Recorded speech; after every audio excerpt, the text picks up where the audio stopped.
All right. So the social cognitive perspective acknowledges that who we are, the behavior we do, is influenced by a whole host of internal and external forces, right? So if we were to look at this graphic on the right, so here we have a person who is the behavior is socializing, right?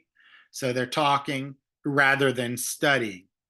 So they receive feedback. They get an F on the assignment, right? So that's an environmental factor, and then they internalize that environmental feedback, and they're like, "See, I never do well in this class." Now, because it's a circle, we could have started anywhere in this rotation. We could have started with the belief that you don't do well, so you avoid studying, and then you get an F, right?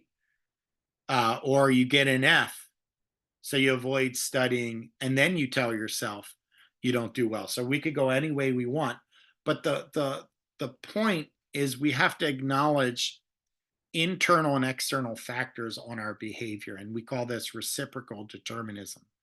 Who we are isn't just a matter of our traits. There are other internal, external forces that alter our performance, right? So people do choose different environments, and the environments themselves will um, either help or hurt them on a behavior. Our personality determines, how we react to our environment. So there's this bi-directional exchange going on here. Another important piece of this is the belief in personal control, right? So personal control is our sense of I got this, or I can make an impact. And when we talk about locus of control, there was a researcher by the name of Julian Rotter who described the difference between an internal and external locus of control. A person who maintains an external locus of control, that is a person who feels that, you know, everything's left up to fate. They have no impact on the outcome. Let's say we're doing a class. Oh, the tests are rigged. There's nothing I could do to pass it. Something like that. Versus an internal locus of control. The person feels that their actions matter. So if they didn't do well, they might say, "Oh, I didn't do well, but if I study harder, I will do better on the test." So, an internal locus of control, you believe that you can control your own fate. Now, what we see is in society, people tend to fare better having an internal locus of control, taking responsibility for their actions, right? Now, there is something called learned helplessness, where a person has repeated messages of unavoidable failure that they just stop trying, they resign, they give up. And even if at a later point they could do better, mentally they've already resigned, so they're not even going to try. And then there's this optimism. So there's learned helplessness. There's also learned optimism. So if we look at optimism, if you have a more positive worldview, you tend to fare better than if you have a more pessimistic or negative worldview. All right.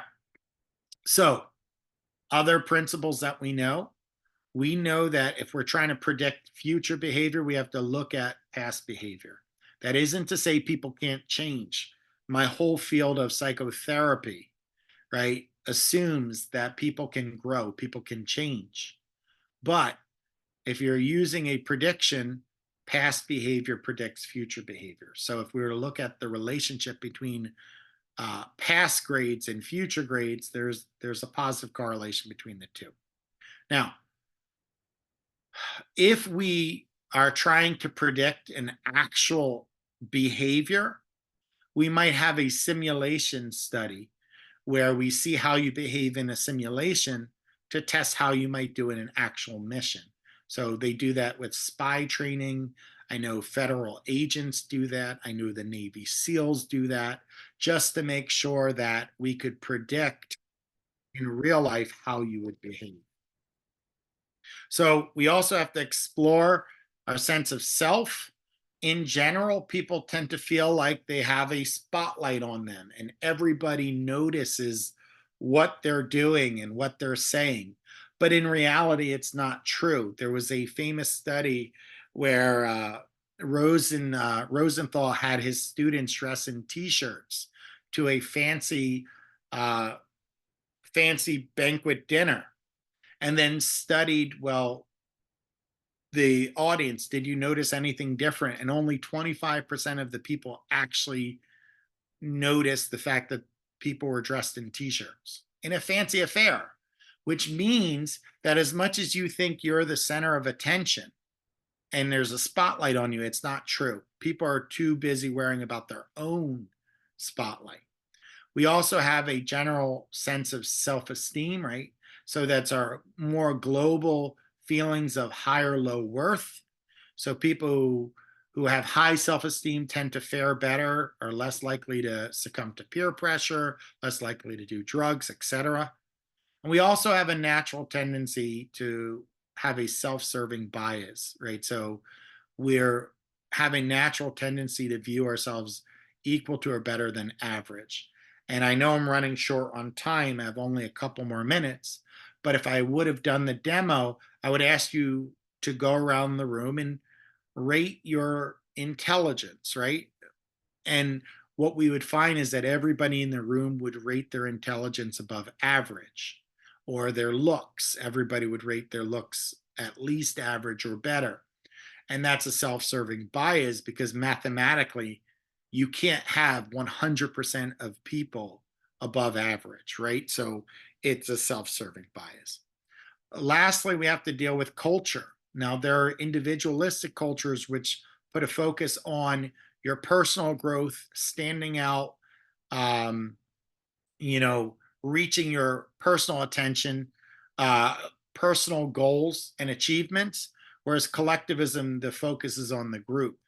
And if your individual pursuits are to the detriment of the group in a collectivistic society, uh, people don't generally choose themselves over the group. So here's kind of a comparison between the two, right? The sense of self is independent in an individualistic society versus collectivistic society. It's interdependent as it relates to life tasks. Uh, in an individualistic society, you're trying to become unique, versus in collectivism, you're trying to fit in. And I could go on and on and on. I versus us, or me versus us, and so forth. But I'm going to stop there. And yeah, we'll continue with mental health and psychotherapy next.